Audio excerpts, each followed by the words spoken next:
Om Swastiastu, kami dari kelompok 2 ingin memperkenalkan diri serta ingin melakukan wawancara mengenai kerumunan di kantin dan juga pengguna TikTok. Jadi perkenalkan, saya Niputu Pusbiantari. Saya Amrina Nasyada Ramadhani. Saya Rima Melani Putri. Saya Happy Noviana Yunistari. Saya Muhammad Dafa Akbar. Saya Tuskari Saparni. Kami dari kelas 10-6. Sampai jumpa. A few moments later. Saya Tuskari Sabrani ingin menjelaskan tentang kerumunan. Kerumunan adalah sekelompok orang yang berkumpul di satu tempat, biasanya karena tujuan atau kepentingan yang sama. Jadi saya akan mewawancarai Kak Galih mengenai kerumunan di kantin. Jadi halo Kak Galih. Jadi di sini ada 6 pertanyaan. Yang pertama adalah apa status dan peran kakak di dalam kelompok ini? Apakah kakak menjadi penjual, pembeli atau apa? Kalau dari kelompok ini kan dari ruang lingkup kantin ya, otomatis ada penjual ada pembeli. Nah, peran kakak itu sebagai pembelinya. Lalu apa saja peran kelompok ini dalam menciptakan lingkungan yang sehat supaya gimana ya, biar lingkungan kita itu jadi sehat loh. Mungkin dimulai dari hal-hal yang kecil dulu aja, kayak misalnya habis belanja ataupun ada sampah makanan yang sisa, itu langsung dibuang aja ke tempat sampah dan lain sebagainya. Ya dari hal kecil. Oke, lalu pertanyaan ketiga adalah gimana kayaknya bisa bekerja sama pembeli kantin yang lain supaya dapat menciptakan lingkungan yang sehat yang kayak kayaknya bilang tadi.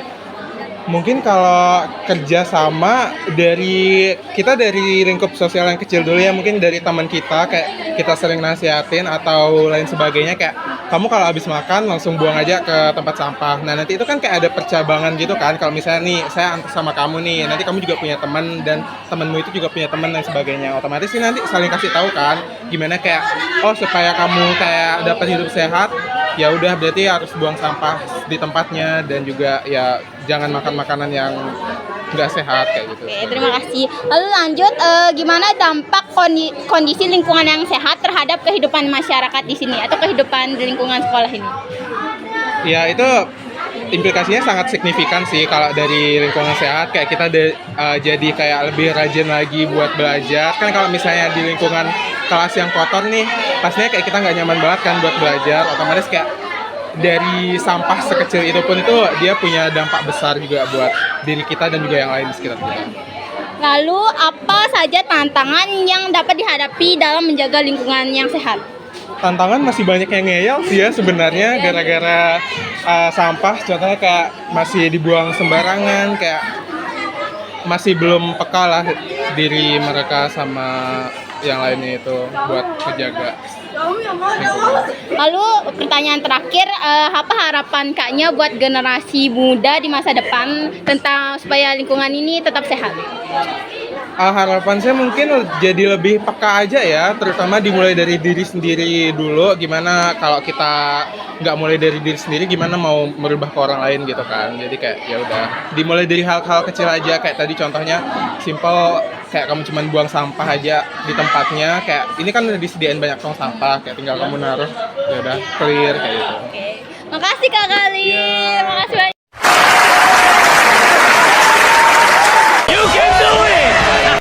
Saya akan menjelaskan tentang publik. Publik adalah sekelompok orang yang memiliki kepentingan atau perhatian terhadap suatu isu, produk atau layanan. Contohnya pengguna TikTok, 2 penonton TV, 3 pengguna internet. Jadi saya akan mewawancarai Nopi, salah satu pengguna TikTok.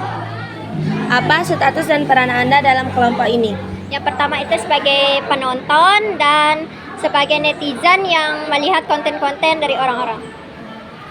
Terus, apa saja peran kelompok ini dalam menciptakan lingkungan yang sehat? Jadi kita harus menyikapi konten-konten seseorang dengan sikap yang baik serta tidak mengkritik dengan kata-kata yang tidak baik. Lalu, bagaimana kerjasama antara anggota kelompok dalam menciptakan lingkungan yang sehat? Pertama dimulai dari diri sendiri dulu, karena dengan kita memulai dari diri sendiri maka baru bisa memulai dengan orang lain. Selanjutnya, ayo. Bagaimana dampak kondisi lingkungan yang sehat terhadap kehidupan masyarakat? Jadi jika lingkungannya sehat, maka kehidupan masyarakat menjadi damai dan tidak ada lagi konflik. Apa saja tantangan yang dihadapi dalam menjaga lingkungan agar tetap sehat? Yang pertama itu pastinya kemauan dari orang masing-masing, karena ada orang pasti yang nggak mau buat ngelakuin hal yang positif.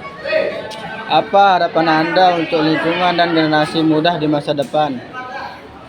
Jadi dengan semakin berkembangnya teknologi, kita harus pintar-pintar menyikapi suatu peristiwa yang ada di lingkungan. Sekian, terima kasih ya Novi.